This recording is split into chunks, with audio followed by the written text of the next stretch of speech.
Today, we have an informational and educational crash course for you. Today, we are focusing on words you should know when you come to Japan. But before we start, let's do our history checkup on Japanese. Did you know that the Japanese writing system is borrowed from China? There are lots of similar and even the same characters in both writing systems, but the languages differ quite a bit. Japanese is not based off of Chinese. Did you know that Japan has 3 different writing systems? Let me break it down for you.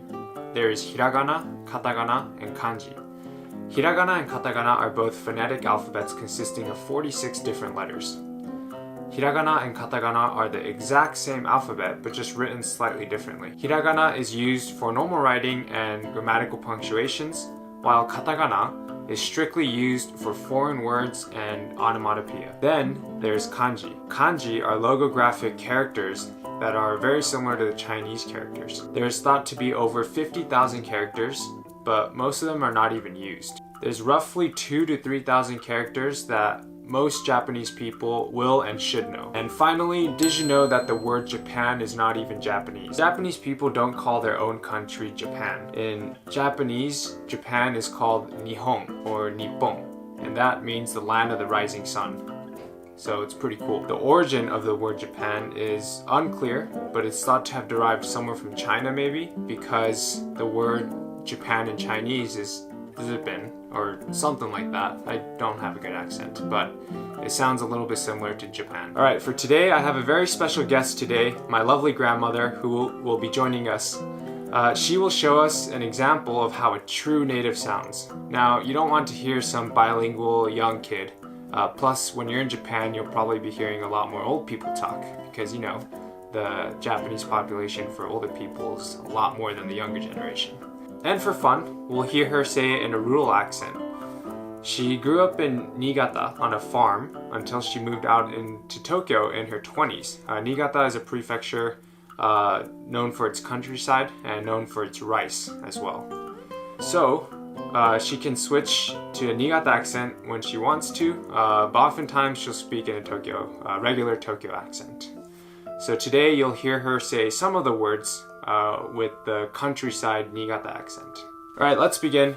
Here are some basic phrases and words to know that'll help you get by. To say hello, you say Konnichiwa. And in a Niigata accent, this is how it sounds like. Konnichiwa.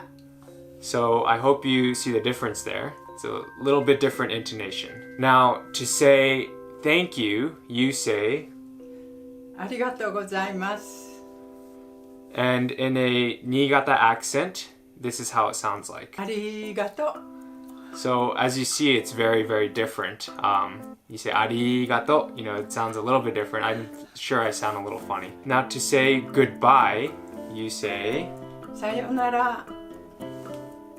And in a Niigata accent, it sounds like さよなら。 So as you can see, it's very cute, right? It's very cute. Finally, another good word that'll help you get by. This is what you use when you kind of apologize or you say excuse me. And this is how you say it. すみません。 Alright, the next 2 useful phrases to know. This is what you say before and after you eat. It's a common phrase. It's kind of like a bon appetit in French. So the first one you say before you eat is いただきます。 And then once you're finished eating, you say ごちそうさま。 Alright, the next useful phrase you can use in a store when you want to buy something. To help demonstrate it, I'm going to do a mini skit with my grandmother. これください。はい、かしこまりました。もっと大きいのありますか？はい。もっと小さいのは？はい。これにします。はい、ありがとうございます。Alright, so I hope that was useful.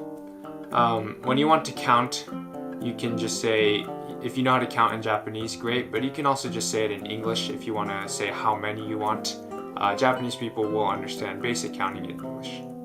Alright, so these next phrases are going to help you when you go into a restaurant. Now, to help demonstrate it, I'm going to do a mini skit with my grandmother and help you understand what to say in each situation. Alright. 何名様ですか？ 4人です。こちらへどうぞ。はい。お飲み物は？ビールを4個ください。If you want water, the word for water is 水。承知しました。Some other useful phrases to know. When you're lost and you're trying to find something, typically you can say 東京タワーはどこですか？ When you get into a taxi and you want to go to your hotel, you can say 東京ステーションホテルへお願いします。Now in Japanese, when you count stuff, there are different words for different things. For example, when you're counting something that's flat, you say ichi. Ichi is one, ichi mai.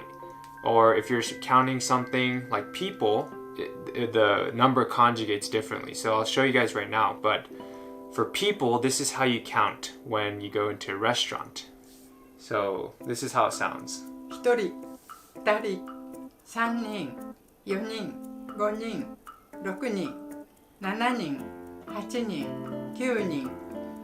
So she just counted from 1 person to 9 people. If you have more than 9 people, if you have more than or 10 people, look that up, Google it. That's so many people. It's your problem now. But that's how it sounds like in Japanese when you are counting how many people are in your party. I hope you learned something new, and I hope you can use these phrases once you come to Japan and even join us on a tour. But overall, Japanese people will understand some basic English, so if you forget or if you don't know what to say, if you can say some simple English, most Japanese people will understand. I hope you enjoyed this episode. Please like and subscribe to our channel, and we'll see you in our next Crash Course episode.